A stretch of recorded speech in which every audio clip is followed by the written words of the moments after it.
Think the cruise buffet is all about unlimited food? Discover the secrets they don't want you to know. When I started working on cruise ships, I thought the buffet would be the easiest part of the job. Big trays of food, people serving themselves. What could go wrong? Well, just 3 days into my first contract, I watched a guest double-dip their shrimp into the cocktail sauce, lick their fingers, and go back for more. That same day, someone dropped a chicken wing on the floor, picked it up, and put it back on the tray. And the worst part? Nobody said a thing. No crew member. No guest. Just quiet discomfort. That's when I realized the buffet isn't what most passengers think it is. It's convenient, it's unlimited, but it also has hidden rules, mistakes most people make, and secrets the cruise lines will never tell you. If you've ever wondered, when's the best time to eat without the chaos? What parts of the buffet you should avoid entirely? How the kitchen crew really feels about how guests treat the food? Then this video is for you, so subscribe. As a cruise chef with nearly a decade of galley experience, I've seen it all. And today I'm sharing 7 buffet truths that will completely change how you eat on board. Some of these may surprise you. Others may make you rethink your plate. But every one of them will help you enjoy your cruise more and avoid mistakes that can ruin the experience for you and others. So grab a clean plate and let's get into it. Let me paint you a picture. It's embarkation day. You've just stepped on board. The lobby's buzzing, the music's playing, the crew's smiling. And the buffet? Packed, wall to wall. Everyone's tired, hungry, a little grumpy from travel. So naturally, they all flock to the buffet like seagulls to fries. And I get it. It's open. It's free. It smells incredible. But here's what you don't know. Embarkation day is the worst time to hit the buffet. Why? Because it's running at maximum pressure, but not maximum quality.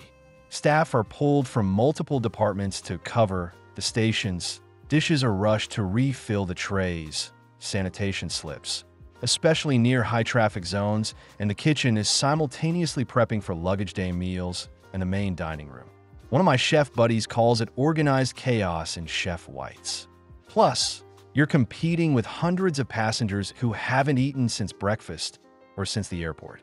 And what happens in that chaos? Tongs go missing, kids grab rolls with bare hands, dishes run out, food sits longer than it should. Now, here's what you can do instead. Skip the buffet on day 1. Most ships open the main dining room for lunch. It's quieter, calmer, and freshly cooked to order. Look for grab-and-go spots, pizza counters, cafes, poolside grills. Fewer crowds, faster service. Or wait just 90 minutes.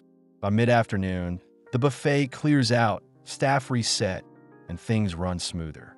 It's a small shift, but it can make your first meal on the ship feel like a luxury, not a fight for elbow space. Let's talk about something a bit uncomfortable, but absolutely essential. Hygiene. Buffets look clean, right? Shiny counters, fresh trays, staff wiping constantly.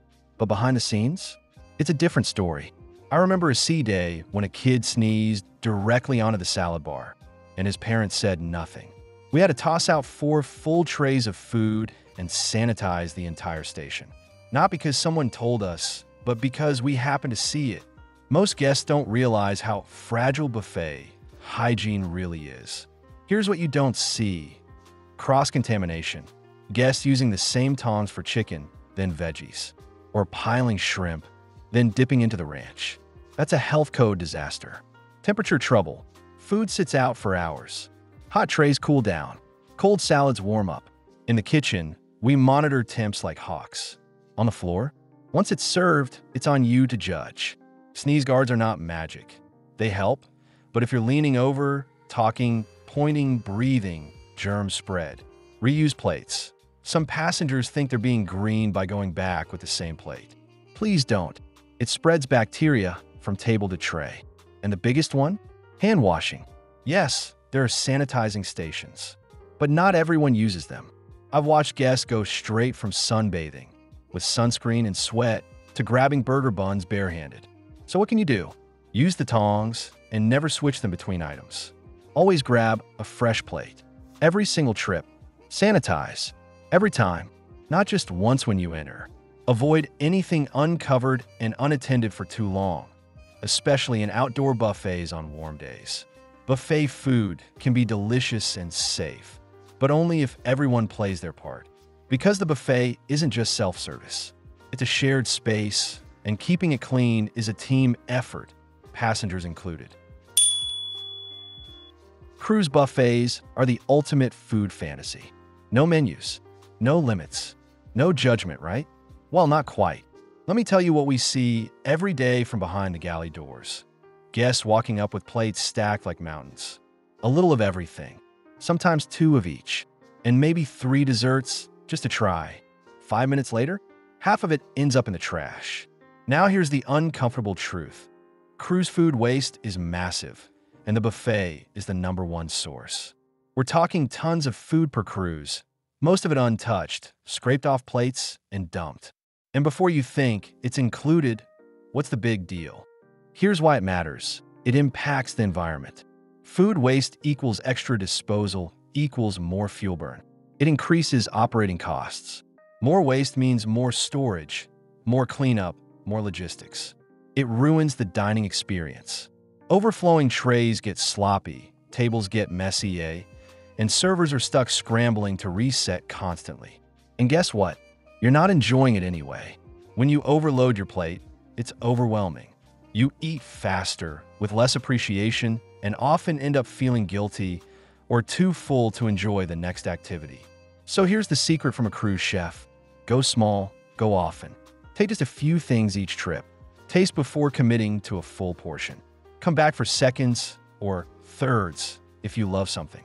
You'll enjoy the food more, waste less, and feel better. Also, cruise buffets are open for hours. You don't have to sample everything in one go. Think of it like tapas, not Thanksgiving dinner. Because the best guests we see aren't the ones with towering plates. They're the ones who take what they want, finish it, and come back smiling. And that's what we love to see. Here's one of the biggest secrets that separates the stressed-out passengers from the calm, well-fed ones. Timing is everything. Buffet chaos isn't random. It follows a predictable rhythm. And if you learn that rhythm, you'll eat better, wait less, and enjoy your cruise more. Let me break it down from the chef side. There are 3 peak times every day that turn the buffet into a zoo. Breakfast, 8:30 to 10 a.m., especially on sea days. Lunch, 12:30 to 2 p.m., post-pool rush. Dinner, 6:30 to 8 p.m., especially on formal nights. These windows, pure madness. You'll find long lines at carving stations, trays running low or empty, messy counters, and stressed crew trying to keep up. But here's the thing. Most buffets are open longer than people think. Breakfast often starts around 7 a.m. and runs until 11. Lunch may go until 3 p.m. Dinner often starts at 5:30 and sometimes goes until 9 or later. The sweet spot? Aim for the edges. Eat early or late. You'll get fresh, hot food, shorter lines, cleaner tables, and a calmer atmosphere. Plus, we refresh trays regularly, so don't worry that early means yesterday's leftovers. You're more likely to get food that's just been brought out. And here's an extra pro tip. On port days, people skip the buffet before excursions. That's your golden hour, when the food is hot, the staff is ready, and the room is half empty. Trust me, just adjusting your schedule by 30 minutes can transform your dining experience. Don't follow the herd. Eat smarter and enjoy your meal in peace. Here's something cruise chefs talk about all the time, but passengers rarely hear. I didn't know that had nuts in it, or gluten, or dairy, or shellfish. And suddenly we're dealing with a medical emergency that could have been avoided with a simple question. Look, cruise lines are getting much better about labeling allergens and offering dietary alternatives. But the buffet is still not the safest place if you have serious dietary needs. Why? Because of cross-contact. That gluten-free pasta, it was plated with the same tongs used for regular. The dairy-free curry, it's sitting next to a cheesy lasagna that splashes over. Nut-free, someone just dropped a peanut-covered dessert 3 trays down. We do our best, but in a self-serve environment, there's only so much we can control. Here's how you can protect yourself. Talk to the head waiter or chef. Seriously, on every cruise I've worked, Guests with allergies who introduced themselves got VIP treatment. Use the main dining room for safer meals. It's easier for us to control contamination in plated service. If you must eat at the buffet, ask for fresh portion from the back. We'll gladly bring you untouched servings. And please, don't guess. If the label isn't clear, ask. We'd rather answer 10 questions than face one allergic reaction. Because your safety? That's on all of us. And we want you to eat confidently, not cautiously. If there's one thing that surprises new cruisers the most, it's this. The buffet isn't your only option. In fact, some of the best food on the ship isn't even in the buffet, and it's usually just a short walk away. Let me give you a few examples from ships I've worked on. The main dining room serves breakfast and lunch, not just dinner. It's quieter, table service, and often offers the same items as the buffet, just plated and freshly made. The pool grill or burger bar often has surprisingly good quality. Freshly grilled burgers, hand-cut fries, tacos. And fewer people know about it during lunch. Many ships now offer international food corners. Think Indian, Asian, Mediterranean, tucked away in a corner of the buffet or as their own counter. Room service breakfast? Most cruise lines offer a basic version for free. You can have coffee, fruit, and pastries delivered while you relax on your balcony. And here's the real pro move. Ask the crew where they eat or what they would choose. On every ship, there are favorites. We all know the best bites, and most of us are happy to tell you where to find them if you ask kindly. Exploring these hidden gems does more than give you better meals. It spreads out the crowds, gives you quieter experiences, and helps you feel more connected to the ship as a whole, not just stuck in buffet mode. So next time you're about to walk into that crowded buffet again, ask yourself, is there a better bite around the corner? Chances are there is. Cruise food is legendary for a reason. Desserts for days, midnight snacks, bottomless buffets. It's like a theme park for your taste buds. But after a few days, many guests start feeling it, sluggish, bloated, maybe even guilty. And here's the truth from someone in the kitchen. You can enjoy the buffet and still feel great if you're smart about it. Let me share a few chef-approved strategies we see from the savviest passengers on board. Start light at breakfast. Skip the heavy pancakes and go for fruit, yogurt, or eggs. You'll feel more energized for excursions or sea day lounging. Use the plate method, half veggies, a quarter protein, a quarter carbs. Yes, even on a cruise. Indulge with intention. That chocolate cake looks amazing? Go for it. But maybe skip the second roll or that fourth slice of pizza. Hydrate constantly. Buffets can dehydrate you with salty foods and sugary drinks. Always keep water on hand. Take the stairs. No, it's not food, but moving more offsets a lot. We notice the healthiest guests are always on the go between meals. And here's a mindset shift. Don't see food as the main event. It's part of the journey, not the destination. The ocean, the views, the memories, that's why you're here. So yes, enjoy that lava cake. Just don't make every meal feel like a food challenge. The goal? Leave the cruise feeling pampered, not punished. So yeah, if you've cruised before, maybe you've noticed some of these buffet secrets without realizing it.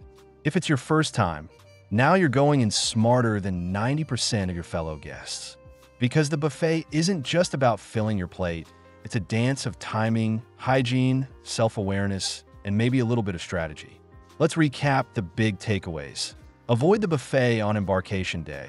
Go where the food is fresh and calm. Don't assume it's spotless. Sanitize, use clean plates, and be mindful of others. Take what you'll eat, then go back. The buffet isn't closing in 5 minutes. Time your meals right. Eat early or late and skip the chaos. If you've got dietary needs, speak up. We're here to help, but we need to know. Explore beyond the buffet. The best bites are often hiding in plain sight. And finally, enjoy the food, but don't let it slow you down. You came a cruise, not crash on a couch in a food coma.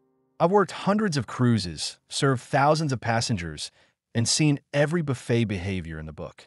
And what I've learned is this: the happiest guests, they're not the ones with the biggest plates. They're the ones who make mindful choices, explore with curiosity, and respect the space we all share. If you want even more insider cruise tips, like what crew members secretly wish you'd stop doing in your cabin, or what the cruise lines never tell you about tipping, check out this playlist next. It's packed with real stories, hidden truths, and advice that'll make you a cruise pro in no time. Like the video, subscribe, and I'll see you on the Lido deck.